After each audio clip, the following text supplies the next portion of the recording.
नमस्कार दोस्तों, राधे राधे। दोस्तों, आज हम बात कर रहे हैं मोहिनी एकादशी, जो कि ये वैशाख मास के शुक्ल पक्ष में यह एकादशी आती है। और इस एकादशी का बहुत ही पुराणों में बताया गया है कि इससे कितने लाभ होते हैं।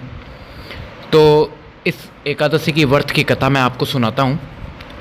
एक बार की बात है, युधिष्ठिर जी श्री कृष्ण जी के पास में पहुँचे।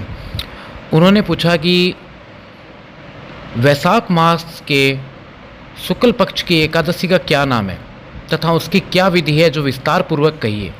भगवान बोले, हे धर्मनंद, मैं आपसे पुरातन कथा कहता हूँ जिसको महर्षि वशिष्ठ ने श्री रामचंद्र जी से कहा था। श्री रामचंद्र जी बोले, हे गुरुदेव, आप मुझ पर कोई ऐसा व्रत कहिए जिससे समस्त पाप और दुख दूर हो। जनक नंदिनी श्री माता जी के वियोग में बहुत दुख भोगे हैं, अतः आप कोई व्रत कहिए। महर्षि बोले, हे राम, आपने बहुत सुंदर प्रश्न किया है। आपकी बुद्धि अत्यंत शुद्ध और पवित्र है। आपके नाम के स्मरण मात्र से ही मनुष्य पवित्र हो जाते हैं, इसलिए आपका यह प्रश्न लोक हित में अवश्य आएगा। वैशाख मास के शुक्ल पक्ष में जो एकादशी होती है उसका नाम मोहिनी एकादशी है। इसके व्रत से मनुष्य के सब पाप दुख का नाश हो जाता है। इस व्रत के प्रभाव से मोह जाल छूट जाता है। अतः हे राम, यह व्रत दुखी प्राणियों को अवश्य ही करना चाहिए। मोहिनी एकादशी के व्रत से मनुष्य सब पापों से दूर हो जाते हैं। अब आप इसको ध्यान से सुनिए। सरस्वती नदी के किनारे एक भद्रावती नाम की नगरी है। उसमें सोमवंशीय धृतमान नाम का एक राजा राज्य करता था। उसी नगरी में एक धन धान्य था।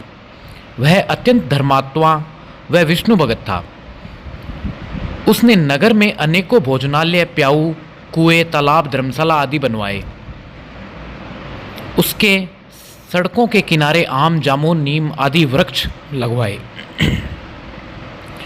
उस वैश्य के 5 पुत्र थे। उसका सबसे बड़ा पुत्र अत्यंत पापी था। वह वैश्याओं और गुंडों की संगति करता था। वह दूसरों की स्त्रियों से भोग विलास करता तथा महानीच था। वह महापापी था। देवता पितृ आदि को नहीं मानता और धन को बुरे व्यंजनों में खर्च करता। वह मदपान तथा मांस का भक्षण किया करता था। इस पर उसके पिता, भाई तथा कुटुंबियों ने उसे घर से निकाल दिया और उसकी निंदा करने लगे। घर से निकालने के बाद अपने आभूषणों तथा वस्त्रों को बेचकर खाने लगा। धन खत्म हो जाने पर वैश्याओं और गुंडों ने भी उसका साथ छोड़ दिया। अब वह भूख प्यास से दुखी रहने लगा। अब उसने चोरी करना शुरू कर दिया और रात्रि में चोरी करने लगा। एक दिन वह पकड़ा गया, परंतु सिपाहियों ने वैश्य का पुत्र जानकर छोड़ दिया। वह दूसरी बार फिर पकड़ा गया और राजा ने उसे कारागृह में बंद कर दिया। कारागृह में राजा ने उसे बहुत दुख दिए और उससे नगर छोड़ने को कहा। अंत में वह दुखी होकर नगर को छोड़कर जंगल में रहने लगा और पशु पक्षियों को मार मार कर खाने लगा। एक दिन वह भूख और प्यास से व्याकुल होकर भोजन की तलाश में निकल पड़ा और कौटिल्य ऋषि के आश्रम में जा पहुंचा। उस समय वैशाख का महीना था। ऋषि गंगा स्नान करके आए थे। उनके भीगे वस्त्रों के छींटे मात्र से ही उस पापी को कुछ सुधबुद्धि प्राप्त हुई। फिर वह हाथ जोड़कर मुनि से बोला, हे मुनि, मैंने अपने जीवन में बहुत से पाप किए हैं, सो आप बिना खर्च के मेरे पाप कट जाए ऐसा उपाय बताएं। तब ऋषि बोले, तू वैशाख मास के शुक्ल पक्ष की एकादशी का व्रत कर। उस एकादशी का नाम मोहिनी है। इस व्रत को करने से तेरे समस्त पाप नष्ट हो जाएंगे। मुनि की बात सुनकर वह बहुत प्रसन्न हुआ और विधि अनुसार उसने मोहिनी एकादशी का व्रत किया।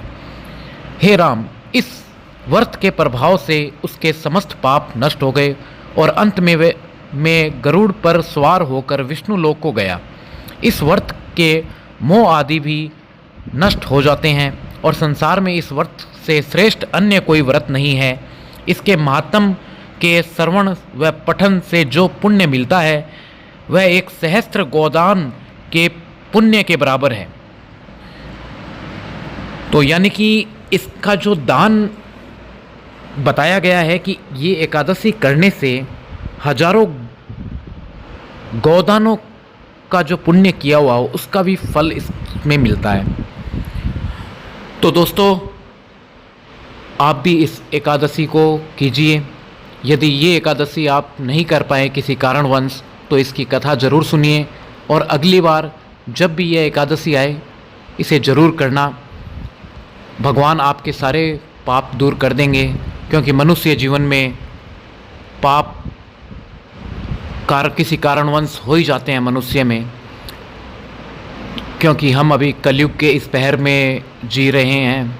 इसमें पाप होना संभव है, लेकिन पाप को पुण्य में बदलने के लिए भगवान ने हमें बहुत सी तरकीबें दे रखी हैं।